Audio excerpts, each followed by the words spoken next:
It's been a no good, very bad season for the Boston Bruins in many ways, but are they the most disappointing team in the NHL?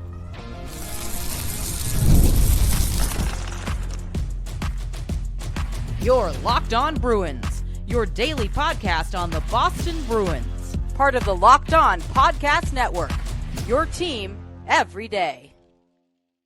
What is up, Bruins fans, and welcome back to the Locked On Boston Bruins podcast. I'm your host, Ian McLaren, and this is a daily show where we discuss all things Spoked B.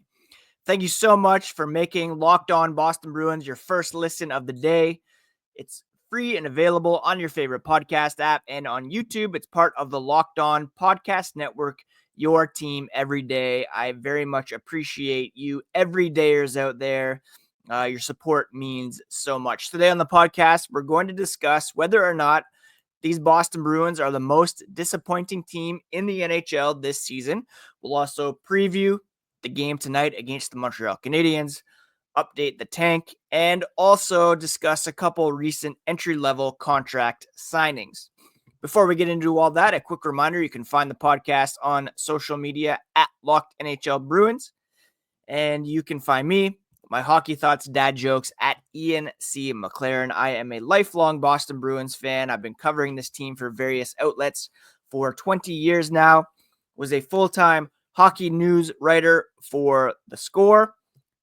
Used to blog about the Bruins for SB Nation. I've been hosting this podcast since 2019. And things are pretty bad this year for the Boston Bruins. With 7 games remaining, they are now the 4th worst team in the NHL, which, silver lining, gives them the 4th best odds at getting the number 1 overall pick. Even if they stay in the 4th spot, they should still get a pretty decent or very good prospect here in the NHL entry draft. Shout out to the Seattle Kraken for winning last night, passing the Bruins in both points and point percentage. Only the Nashville Predators, Chicago Blackhawks, and San Jose Sharks are worse than the Bruins this season, although Boston still has yet to be technically eliminated from the Stanley Cup playoffs. Now, it got me thinking about expectations coming into this season and whether the Bruins are the most disappointing team in the NHL. A couple other teams came to mind as I was debating this in my head. One, you have the New York Rangers, who were the President's Trophy winners last season, and they are currently outside of the playoff picture. They had 114 points last year. Right now, they have 79. They are tied with the Montreal Canadiens for points. Montreal has the second wild card spot because of they played fewer games and have a better point percentage.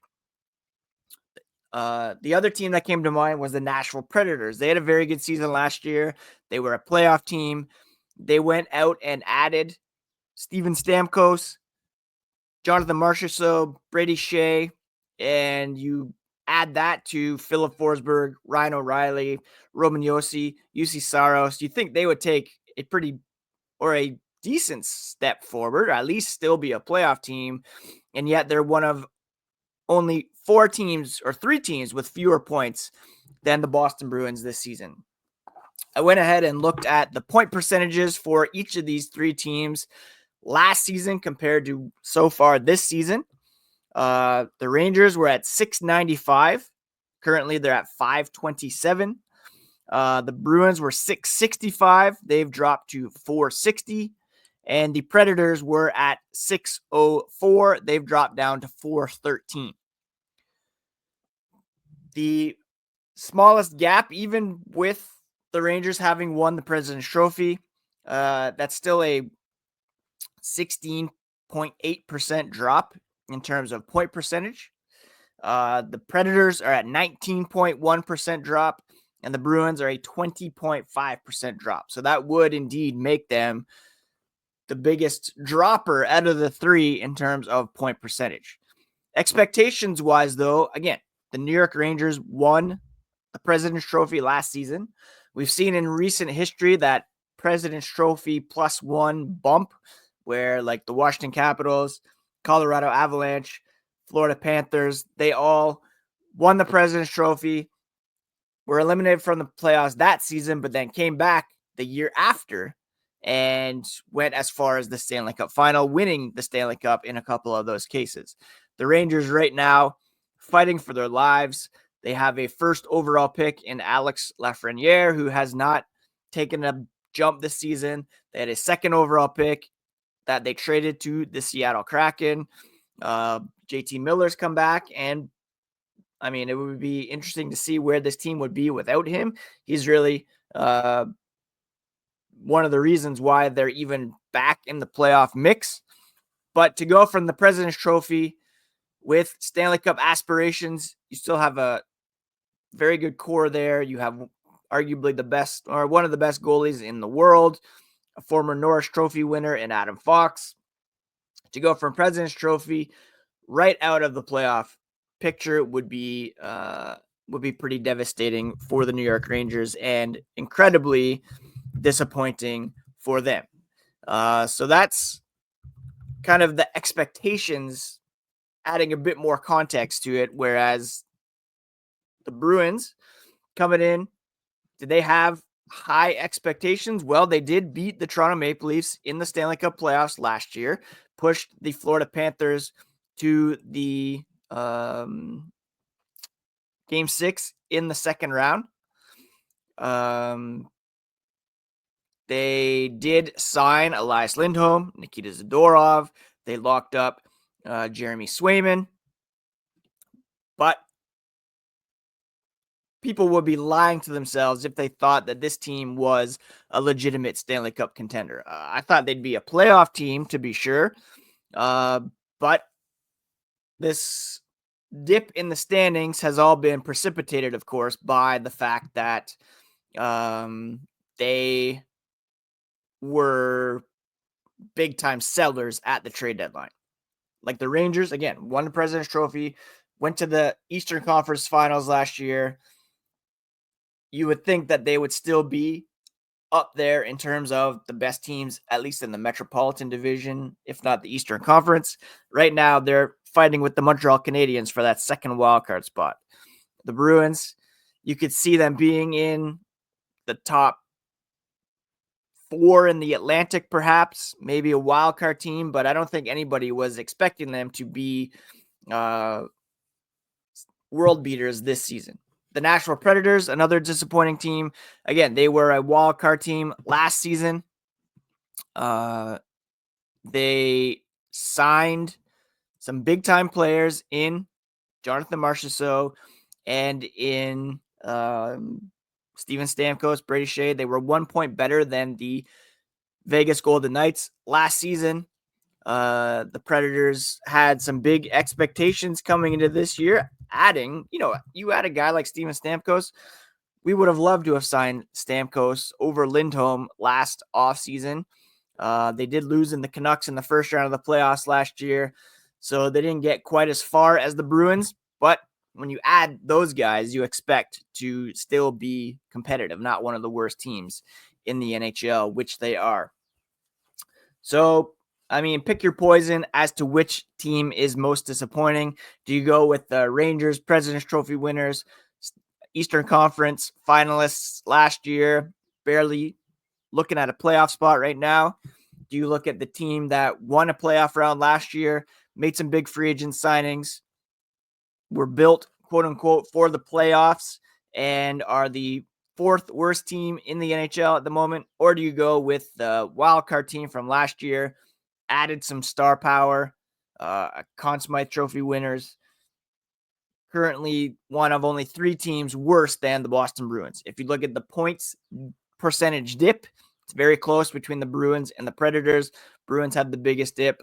So, yeah, you could argue that the Bruins are the most disappointing team in the NHL this season, but that's kind of by design. Over the last month or so since the trade deadline, they are one of the worst teams, and that is because they subtracted quite a bit. So that's kind of by design, and they're now set up to be a top 4 picking team in the NHL entry draft. We will take a look at that later on in the podcast as we update the tank.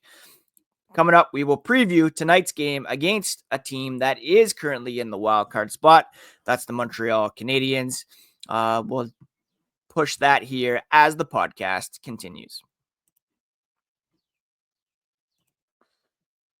The sun is out, the birds are chirping, and it reminds me that there is nothing better than watching live baseball. The energy of the crowd, the sound of the bat hitting the ball, going over the fence. If you want to catch a game in person this baseball season, Game Time makes getting tickets easier than ever. Game Time's new feature, Game Time Picks, filters out the fluff and shows you only the best deals on great seats, so you don't have to waste time scrolling through thousands of tickets. I just checked the app. There are amazing deals on some big games coming up. And with seat views before you buy, there's no surprise fees. They have a lowest price guarantee. You can book with total confidence. Take the guesswork out of buying tickets with Game Time Picks. Download the Game Time app, create an account, and use code LOCKDOWNNHL for $20 off your first purchase. Terms apply, but again, create an account and redeem code LOCKEDONNHL for $20 off. Download Game Time today, because what time is it? It's game time. Thank you so much once again for making Locked On Bruins your first listen of the day. Thank you to everydayers who check the podcast out regularly. Please do subscribe on your favorite podcast app and on YouTube if you have not already done so. Tonight, the Boston Bruins are in action against the Montreal Canadiens, a team that we talk about the most disappointing team so far this season. The Canadiens are a big surprise, to be sure. They have a boatload of talent, but it seemed like they were still kind of in the building phase of things. Here they are right on the cusp of surprising everybody with a playoff appearance. And a big part of that is the play of rookie defenseman Lane Hudson. He leads this team with 9 assists, 9 total points over the past 5 games for this team. He has 62 points as a rookie defenseman, 5 goals, 57 assists, just unbelievable production. Just 2 points back of Cole Caulfield, who has 34 goals, 30 assists. And Nick Suzuki leads this team with 25 goals, 54 assists, with 79 points in 74 games. Longtime listeners will know that I am a huge Nick Suzuki fan. He was a member of the 2019 Guelph Storm that won the OHL championship. He's a big-time player. He's the captain of the Montreal Canadiens, and they are so fortunate to have him in the mix. The Bruins, past 5 games, kind of quiet offensively. Geeky leading the way. Morgan with 3 goals, 3 assists for 6 points. David Pastrnak has 3 goals. But the Bruins kind of limping into this one. 1-8-1 over their past 10 games with 1 point over their past 9, all losses. Canadiens coming off back-to-back wins over the Florida Panthers, 1 in regulation, 1 in overtime. They're 4-3-3 overall as they look to scratch and claw their way into a playoff spot. Their goaltending isn't amazing. Sam Montembeault with an .899 save percentage. Jeremy Swayman, .892. Enos Korpisalo, .893. We all know the Bruins' struggles in net so far this season. The Bruins have won both games between these two teams this season. 6-4 in October, 6-3 in the Centennial game on December 1st. It's the third and final meeting. They should play each other more. Let's be honest here. How are the Bruins and Canadiens playing each other only 3 times in a whole season? Anyways, this is the only game in Montreal between these two teams, and you can bet the Canadiens faithful will be jumping for this one as they try to get their team into a playoff spot.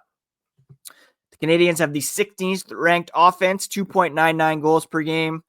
26th ranked defense, 3.31 goals per game. They're actually allowing more goals per game than the Boston Bruins, who are at 3.29. The Bruins have the 29th ranked offense, though, 2.61. The lack of scoring has really hurt this team, obviously, this season. Canadiens have a 17th ranked power play, 13th ranked penalty kill. The Bruins are 29th and 22nd in those two categories, respectively.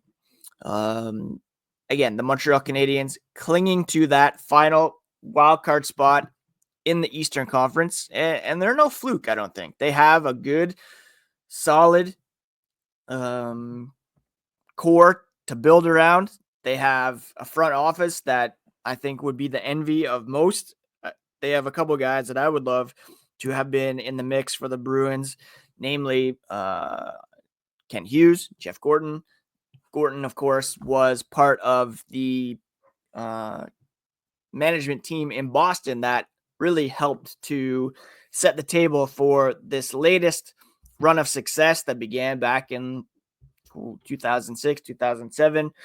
And we see coming to an end here this season as they are currently last in the Eastern Conference. The latest they've been last in the East in a season since 1997, when they were fortunate enough to draft Joe Thornton with the first overall pick. The Canadiens, again, 79 points, tied with the Rangers. They do have a negative 25 goal differential, which is fifth worst in the Eastern Conference, kind of reminiscent of the Capitals maybe last year getting into the playoffs with a pretty bad goal differential. The Bruins right now are at minus 52. Only the Penguins have a worse goal differential at minus 56. Can we just talk about the Penguins for a second? Talk about disappointing teams.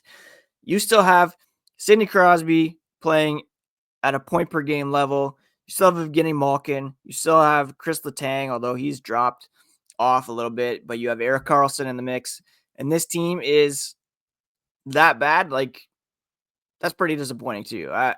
They haven't made the playoffs for a few seasons here. They're really wasting Sidney Crosby's last seasons here. Anyways, just wanted to throw them in the mix as a disappointing team as well. 3 teams in the East have clinched playoff spots: the Washington Capitals, Carolina Hurricanes, the Toronto Maple Leafs. Talking about goal differential, the top team in the East right now is Tampa Bay at plus 72, which is pretty incredible. The playoffs started today. It would be Tampa and Florida in the first round, and that would be quite a matchup for sure. Brad Marchand and his new teammates could very well be bounced from the opening round of the playoffs. I mentioned earlier that Seattle lost last night, putting the Bruins in the 4 spot when it comes to draft lottery odds. We will update the Tankathon and discuss a couple recent entry-level contract signings here as the podcast continues.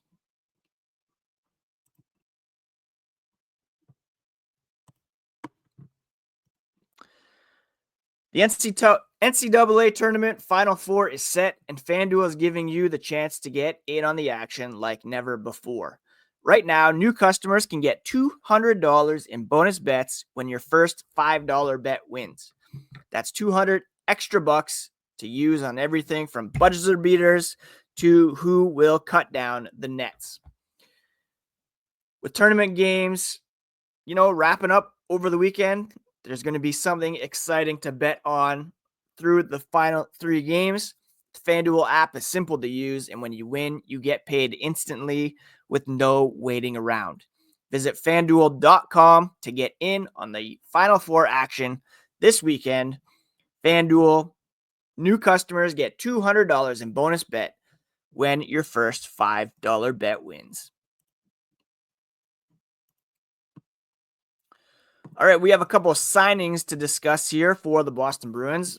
I don't think I mentioned, everydayers can correct me, that Dan's Lockmelis signed his entry-level contract back on Monday.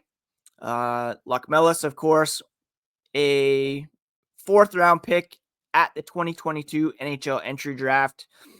It's pronounced Lushmillis, according to the Bruins website. So apologies there, Dan's Lushmillis. He's going to report to the Providence Bruins. He's coming off a 40-game season at the University of Massachusetts Amherst. 8 goals, 25 assists for 33 points. He ranked second on the team in assists, fourth in points. In 70 career NCAA games, he had 15 goals, 32 assists for 47 points. And he's a guy that could very well crack the Bruins roster at some point with some offensive upside, as well as some pretty nice defensive aspects to his game as well. Two-way center with good hands and playmaking ability, according to Dauber Prospects. Needs to add size to improve his physical game. Right now, he's listed at 6 foot, 175 pounds. So, Lushmelis, we'll maybe see him in Providence action sometime soon. Mark Diver, who covers the team down there, reported yesterday that Lushmelis was at practice at like 7:30 in the morning, one of the first guys to be there. So you know that he is pretty pumped to be a member of the Boston Bruins organization, currently with Providence. There was another signing announced here on Thursday morning, and that was Dalton Bancroft being signed to a 1-year entry-level contract with an NHL cap hit of $950,000. He will report to the Providence Bruins on an ATO, similar to Lushmelis. So these deals will kick in next season. The 6'3", 207-pound forward, appeared in 36 games with Cornell this season with 15 goals, 12 assists for 27 points. He ranked second on the team in goals and assists, led all skaters in shorthanded goals with 2, game-winning goals with 4. He's a native of Ontario up here. He was an MVP at the Ontario Junior Hockey League in 2021-22, where he had 92 points in 54 games with the Trenton Golden Hawks. Bancroft, undrafted. He, I believe, was at Bruins development camp last summer. So obviously they've been keeping an eye on him over the summer, and, some extra pop in the prospect pipeline for the Bruins to perhaps develop and add to the mix at some point coming up. Speaking of prospects, the Bruins now are in the 4th spot when it comes to lottery odds, thanks to Seattle beating Vancouver last night by a score of 5-0. The Bruins have lost 9 in a row to really dip down here. And if you look at the Tankathon, which I will bring up here, tankathon.com, doing a lot of work for us as we track Boston's draft odds, you can see how some teams doing the Bruins a solid by winning lately, while the bottom teams just continue to stink, not doing the Bruins too many favors. But it's very unlikely that they would drop down to the top 3 at this point. But if they can stay in 4 or 5, that would be pretty nice. You see the Bruins 9 losses in a row, which is most among all these lottery teams at the moment. Nashville, Chicago, San Jose continue to lose.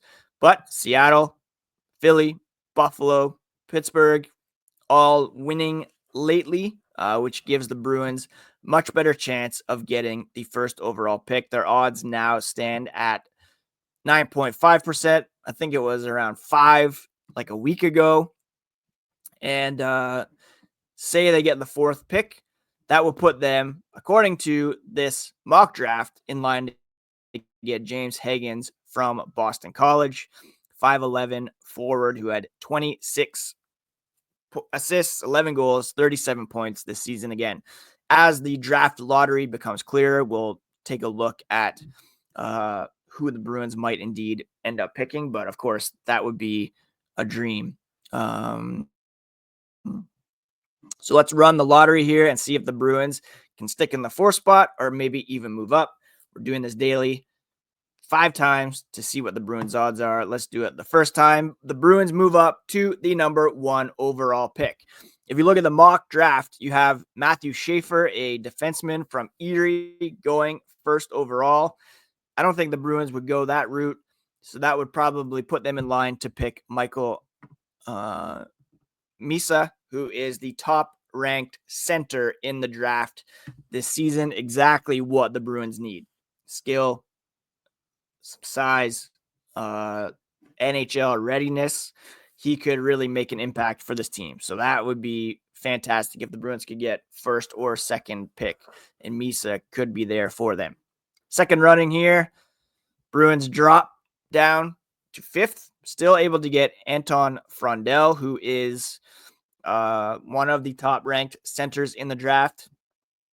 Again, if they could get Misa, Higgins, or Frondell, we're laughing. Those are great picks for the Bruins.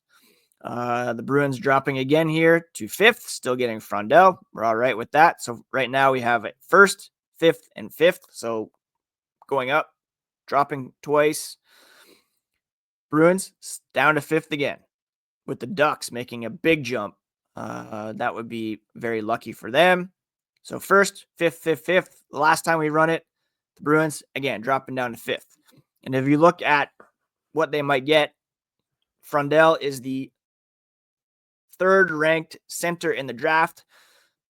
If that's the position they're keying on, if they get the 3rd-ranked center with the 5th overall pick, that would still be a win for the Bruins. Now, Joe Sacco the other day was talking about how the Bruins could potentially play spoiler against the Montreal Canadiens tonight and maybe bump a rival out of their playoff spot. Do we really want that? I don't care that much if the Canadiens make the playoffs. If you're going to miss the playoffs with purpose. For me, I would rather miss the playoffs big time like the Bruins are doing and get a high draft pick instead of being middling. You don't want to be in that middling spot for a long time where you're getting a 10th, 12th, 13th pick. You want to drop down big, and that means maybe taking the L, letting the Canadiens make the playoffs, focus on your own business. And yeah, the players are going to be out there. It's the first game only game in Montreal this season. They're going to go out there and do their best. But again, the Bruins' best right now, looking at the lineup, still can't really match up with any team in the NHL.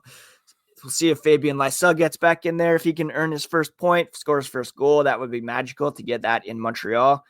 But otherwise, I wouldn't mind seeing it out. It wouldn't bother me. Anyways, thank you so much once again for making Locked On Bruins part of your daily routine. Free and available on your favorite podcast app and on YouTube. Please do check out the Locked On NHL podcast as your second listen.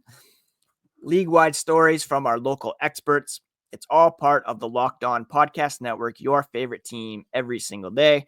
Please do take care of yourselves, take care of each other, friends, and we'll talk to you here on the next episode of Locked On Boston Bruins.